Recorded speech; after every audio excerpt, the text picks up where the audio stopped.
ఒక 8 months back ఒక driver కి బిజినెస్ ఐడియా ఇచ్చా. ఇవాళ కలిసి అతను నాకు స్వీట్ బాక్స్ తీసుకొని వచ్చి చెప్పిన విషయం, అతను బిజినెస్ సక్సెస్ అయిపోయింది, లైఫ్ మారిపోయింది. ఈ రోజు యాప్ లాంచ్ చేస్తున్నాడు అతను. ఆ బిజినెస్ స్టోరీ ఏంటో చూద్దాం. సో అతను వచ్చి నన్ను కలిసి, మా కమ్యూనిటీలోనే నన్ను కలిసి, సార్ నేను బిజినెస్ చేయాలనుకుంటున్నా, ఏం చేయాలో అర్థం కావట్లేదు అని అంటే, నేను అడిగా, నువ్వు కార్ ఎన్ని రోజులు తుడుస్తావు నెలలో మీ ఓనర్ కార్ అని అడిగితే, 4 సార్లు సార్ అంటే, నిజం చెప్పంటే 2 సార్లు తుడుస్తాను సార్ అన్నారు. సో ఆ 2 సార్లు తుడుస్తావు కదా, బయట అడిగితే ఎంత వస్తుంది అంటే 600 నుంచి 800 అవుతుంది. అయితే నువ్వు పని చేయి, మీ కమ్యూనిటీలో ఎన్ని కార్లు ఉంటాయంటే, 1000 కార్లు ఉంటాయి సార్ అని అన్నారు. 1000 పైనే ఉంటాయి. అందులో డ్రైవర్ లేని కార్స్ ఏంది అంటే దాదాపుగా 200-300 ఉండొచ్చు. అయితే అందులో నువ్వు డైలీ క్లీన్ చేయాల్సింది, కడగాల్సింది ఓన్లీ 5 కార్స్.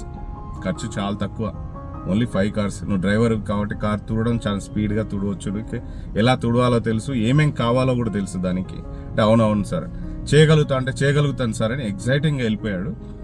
ఆ రోజు అతని శాలరీ ఎంత అని అడిగితే 30,000 అన్నాడు. ఈ రోజు అతను లక్షల్లో ఎర్న్ చేస్తున్నాడు. అంటే ఈ రోజు అతను 500 కార్స్ క్లీనింగ్ అంటే వాషింగ్కి ఆర్డర్స్ ఉన్నాయి ఆయన దగ్గర. 2 ఎంప్లాయీస్ని పెట్టుకున్నాడు. ఆయన ఇంక 2 early morning and evening night మాత్రమే కార్ వాష్ చేసేస్తారు.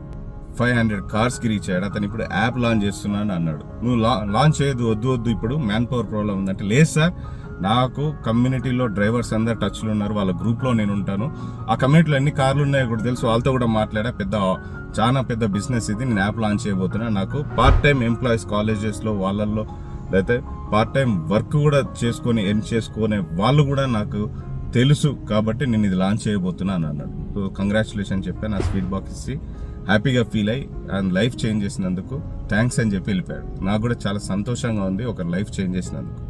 సో మీరు చేసే వర్క్లో ఏదో బిజినెస్ ఐడియాస్ ఉంటాయి, వాటి పట్టుకొని మీరు బిజినెస్గా మార్చుకోవచ్చు. ఒకసారి ఆలోచించండి. మరొక వీడియోతో మళ్ళీ కలుద్దాం.